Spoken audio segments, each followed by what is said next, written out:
नमो नमः छात्राः। आज हम पढ़ेंगे कक्षा 10वीं संस्कृत शब्द रूप से संबंधित अभ्यास। अधोलिखितानां शब्दानां मूल शब्द विभक्ति वचन लिंगानि लिखत। यथा भवतः शब्द रूप है भवतः, इसका मूल शब्द है भवत, लिंग पुल्लिंग, विभक्ति षष्ठी, वचन एक वचन। अब पहला हमारा शब्द है बस्तरे, इसका मूल शब्द है बस्तर और यह नपुंसक लिंग है।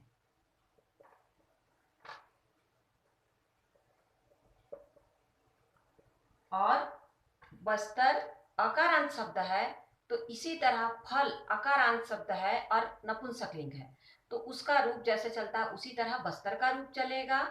तो फले सप्तमी एक वचन होता है, उसी तरह बस्तरे सप्तमी विभक्ति एक वचन है। सप्तमी एक वचन। फिर अगला है कक्षायाम। कक्षायाम में मूल शब्द है कक्षा। कक्षा यह आकारांत स्त्रीलिंग है, तो इसी तरह आकारांत स्त्रीलिंग शब्द होता है रमा। रमा का शब्द रूप जैसे चलता है उसी तरह कक्षा का शब्द रूप चलेगा। तो रमा का सप्तमी विभक्ति एक वचन रमायाम होता, उसी तरह से यह कक्षायाम है, तो यह भी है सप्तमी विभक्ति एक वचन। उसके बाद है सर्वे।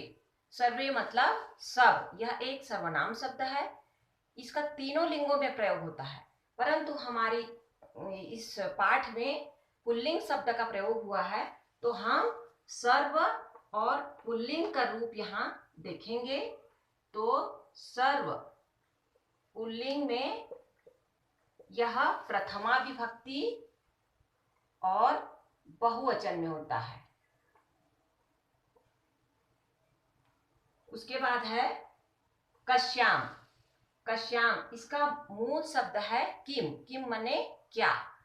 किम भी तीनों लिंगों में होता है, परंतु कश्याम स्त्रीलिंग शब्द है और यहाँ इसका मूल शब्द हुआ किम, यह स्त्रीलिंग शब्द है। तो कश्याम यह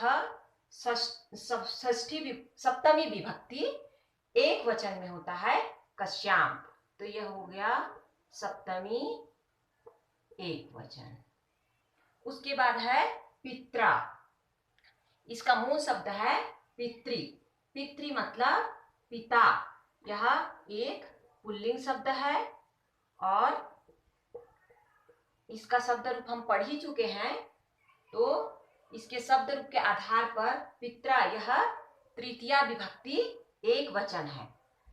जैसे हमारे पाठ्य पुस्तक में आया है पित्राशः उद्यानेन गच्छामि ऐसा, तो यहाँ पे सह के साथ तृतीया विभक्ति पित्रा का प्रयोग होता है, तो इसीलिए ये पित्रा जो है तृतीया विभक्ति एक वचन है।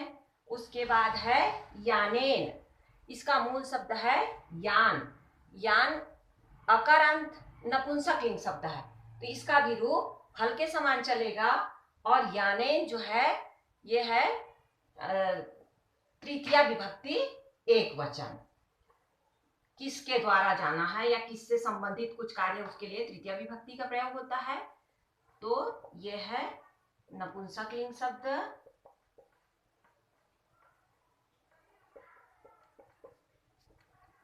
तृतीया विभक्ति और एक वचन।